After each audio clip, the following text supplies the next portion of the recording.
we are going to do a couple of simple elimination practices for you guys to go along with your notes. These are the ones that are in your elimination Google Classroom notes.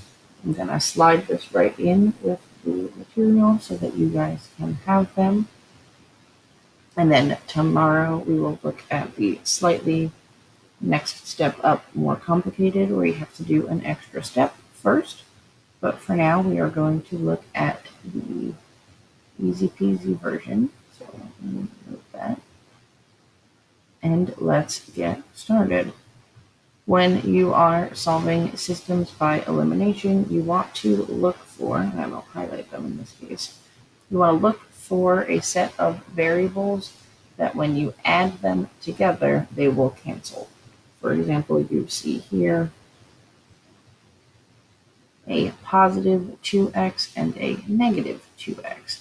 So those, if you were to add straight down, which is what we're going to do, those will cancel out. And that's what you are looking for. You are looking for two pieces, two variables that are on top of each other that are going to cancel out. So what that means is you have a positive and a negative of the same number with the same variable that will make them friendly, so that when we are adding down, so what we'll do is we're going to add everybody straight down, because step one wants you to eliminate a variable by adding the two equations. So if we add straight down, 3y plus 5y make 8y. And this is where that cancel comes in. 2x and negative 2x cancel out. There will be nothing left there. And 10 plus 6 makes 16. This one is written out for you as well in your notes, so you can see it just without the verbal explanation. And you guys know how to work from there. You know what to do with 8y equals 16. We're going to divide both sides by 8. And y is going to equal 2. That solves for your variable. That does take care of step 2 for you. And you remember with systems, this is only part of your answer, because your solution is going to be a point. So you need to find out what x is. So you're going to plug your answer back in to either one of these equations. Personally, I'm just going to do this top one here. It has no negatives. It's easier to work with. I'm going to take that top one, 3y plus 2x equals 6. And that will be the one that I plug my y into. I know that y equals 2. So I'm going to substitute the 2 in for y. And then I can continue to solve. 3 times 2 is 6. 2x equals 6. I want to move the 6 over to the other side. Leaves me with 2x over here equals 0. My favorite thing to see, because when we divide both sides by 2, x is going to be 0. That puts us in a place where I have a y value, I have an x value, which means I have a solution. I can go right in and say that x equals 0, y equals 2, and that is my solution by elimination. I will do 2 more with you. I'll try to make them small enough so that they fit in here, which will be fun. You want to, once again, start by looking for a set of variables that will cancel. Again, this time it is the y's. As you see, you have a positive y and a negative y, so those will cancel out when we add together, because it's positive 1 and negative 1.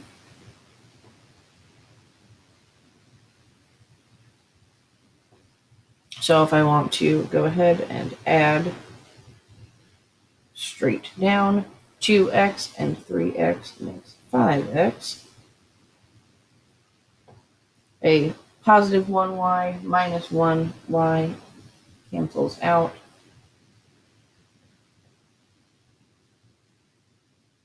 9 plus 16 is 25. That leaves me dividing both sides by 5 to find out that x is equal to 5. That's perfect. That is one part of our solution puzzle. And then we're going to continue just like we've been in the other examples and like you were in the other methods, even when we were doing by substitution. I'm going to plug this bad boy back into one of my equations. Top one has no negatives, so I will use that as well. Do 2x plus y equals 9 as our equation. We will plug that back in for x,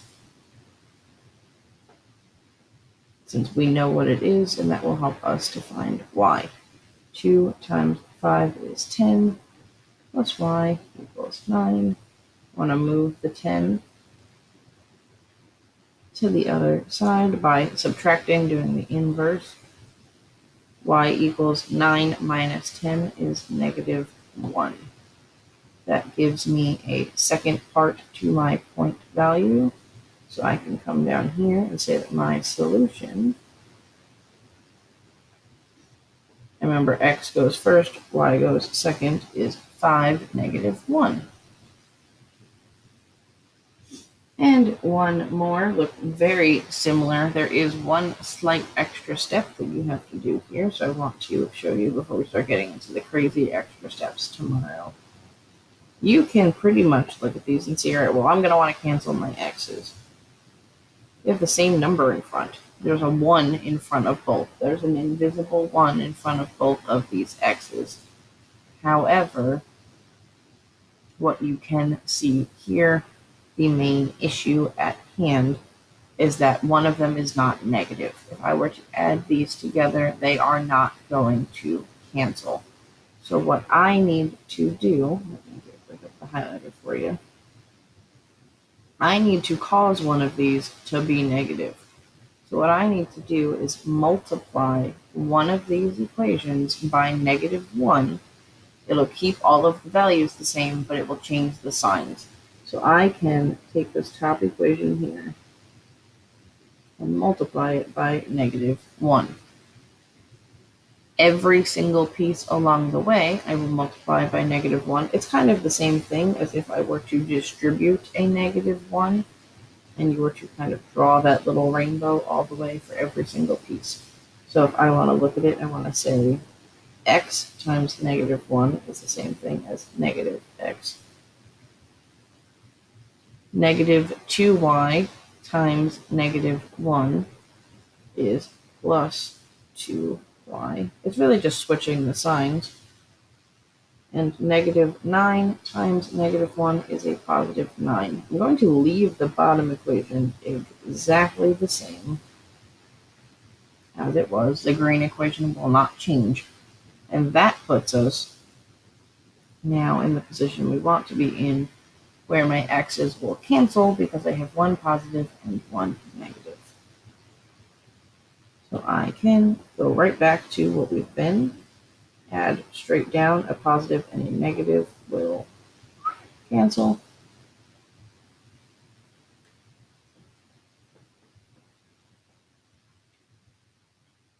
Three plus 2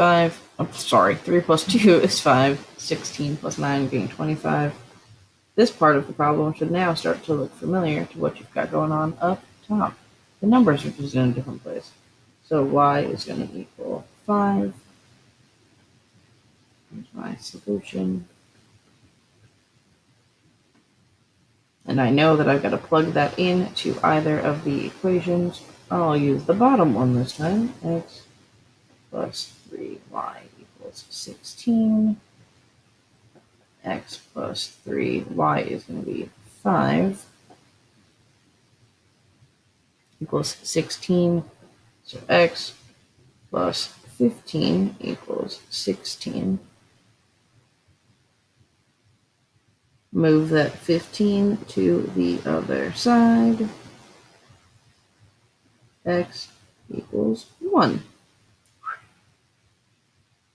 Beautiful. And that is my solution to these elimination problems. Remember, you can see it in the steps over here on the sides, and it's a little bigger on the steps here, so I will bring it back to you. Your main thing, you want to find the variables that will eliminate, that will cancel each other out when you add them together. Thus, the first step leads you to adding the two equations straight down so that they will cancel, and then solving for whichever variable you are left with. Like, for example, we were left with a y, so we solved for a y. And then you will take what you have solved for and plug that answer into either of the two equations from the start, solving for the variable, and that will give you your second variable. You're going to get some practice in on this tomorrow. Tomorrow we're going to get the extra step. There is one more little fancy way we could do this in certain circumstances. And we will go from there. Good luck.